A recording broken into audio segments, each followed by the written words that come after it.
Hello guys, welcome to Achoos board. So നമ്മൾ ഇന്ന് തയ്യാറാക്കാൻ പോകുന്നത് തൈര് സാധനമാണ്. തൈര് സാധനം നിങ്ങളെല്ലാം ശ്രദ്ധിക്കേണ്ട ഒരു കാര്യമാണ്. ഇപ്പോൾ നമ്മൾ ഉണ്ടാക്കിയതിന് ശേഷം ഇപ്പോൾ കഴിക്കാനാണെങ്കിൽ പാല് കുറവും ഒരു 2 സ്പൂൺ 3 സ്പൂൺ പാൽ ഒഴിച്ചാൽ മതി. പിന്നെ തൈര് കൂടുതലും ഇടണം. പിന്നീട് കഴിക്കുകയാണെങ്കിൽ പാല് കൂടുതലും തൈര് കുറവും ഇടണം. സോ നമുക്ക് എങ്ങനെ തയ്യാറാക്കണം നമുക്ക് വീഡിയോയിലേക്ക് പോകാം. Let's go. അപ്പോൾ ഗൈസ്, ഞാൻ ഇവിടെ എടുത്തിരിക്കുന്നത് ഒരു പച്ചമുളകും ഉള്ളി ഇഞ്ചിയും കടുക് വറക്കാനായിട്ട്, പിന്നെ ഞാൻ അല്ലാതെ ഒരു ക്യാരറ്റ് എടുത്തിട്ടുണ്ട്. ഇപ്പോൾ ചോറ് നന്നായി കുഴഞ്ഞ പരുവത്തിൽ വന്നു കഴിയുമ്പോൾ നമുക്ക് അതിനകത്ത് ഇതേ ഈ തവിയോ സ്പൂണോ കൊണ്ടിട്ട് നല്ലോണം ഒന്ന് ഇളക്കി കൊടുക്കണം. അതൊരു കുഴച്ച പരുവത്തിന് കൊണ്ടുവരണം. അതിനുശേഷം നമുക്ക് ക്യാരറ്റ് എടുത്തില്ലേ, അത് നമ്മളൊന്ന് കൊത്തി അരിഞ്ഞ് കഴിഞ്ഞിട്ട് നമുക്ക് ഇതിനകത്തേക്ക് ഇങ്ങനെ തൂവി കൊടുക്കണം.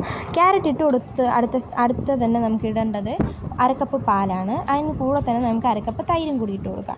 അരക്കപ്പ് തൈരും കൂടി ഇട്ട് കൊടുത്ത് നന്നായിട്ടൊന്ന് മിക്സ് ചെയ്ത് കഴിയുമ്പോൾ തന്നെ നമുക്ക് കുറച്ച് ഉപ്പ് നമ്മുടെ ആവശ്യത്തിനുള്ള ഇട്ട് കൊടുത്തിട്ട് നല്ലോണം ഒന്ന് മിക്സ് ആക്കി കൊടുക്കാം.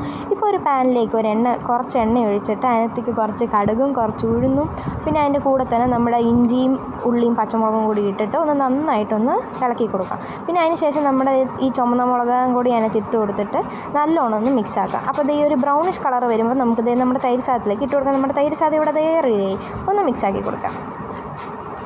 അപ്പോൾ ഗൈസ്, ഇവിടെ വറുവലെന്ന് പറയുന്നത് നമ്മുടെ നാട്ടിൽ അതിൻ്റെ തൊട്ട് കൂട്ടാനായിട്ട് വേണ്ടി നമ്മൾ ഇവിടെ ഒരു ബ്രിഞ്ചാൾ എടുത്തിട്ടുണ്ട്. അതിന് ഇതേപോലെ വെട്ടിക്കീറി കഴിയുമ്പോൾ നമുക്ക് ഒരു പാത്രത്തിലേക്ക് കുറച്ച് മഞ്ഞൾപ്പൊടി, കുറച്ച് മുളക് പൊടി, കുറച്ച് ഗരം മസാല, പിന്നെ ഉപ്പും അതിൻ്റെ കൂടെ തന്നെ കുറച്ച് എണ്ണയും പിന്നെ അതിൻ്റെ കൂടെ തന്നെ നമുക്ക് കുറച്ച് നാരങ്ങ നീരും കൂടി ഒഴിച്ച് കൊടുത്ത് കഴിഞ്ഞിട്ട് ഇതിനകത്തേക്ക് ഇങ്ങനെ ഒന്ന് തേച്ച് കൊടുക്കണം. ഈ 4 വെട്ടിനകത്ത് നല്ലപോലെ അപ്ലൈ ആക്കി കഴിയുമ്പോൾ തന്നെ നമുക്ക് ഒരു അടുപ്പിലേക്ക് ചട്ടി വെച്ച് കൊടുക്കണം. അതിലേക്ക് എണ്ണ ഒഴിക്കണം. എന്നിട്ട് അതൊന്ന് സിമ്മിലിട്ട് കൊടുത്തിട്ട് നമ്മുടെ ഇത് വറുത്തിങ്ങെടുക്കണം. അപ്പോൾ നമ്മുടെ സംഭവം. സോ ഗൈസ്, ഇവിടെ തൈര് സാധനം വറവലും എല്ലാം എടുത്തിട്ടുണ്ട്. സോ നമുക്കൊന്ന് ട്രൈ ചെയ്ത് നോക്കാം.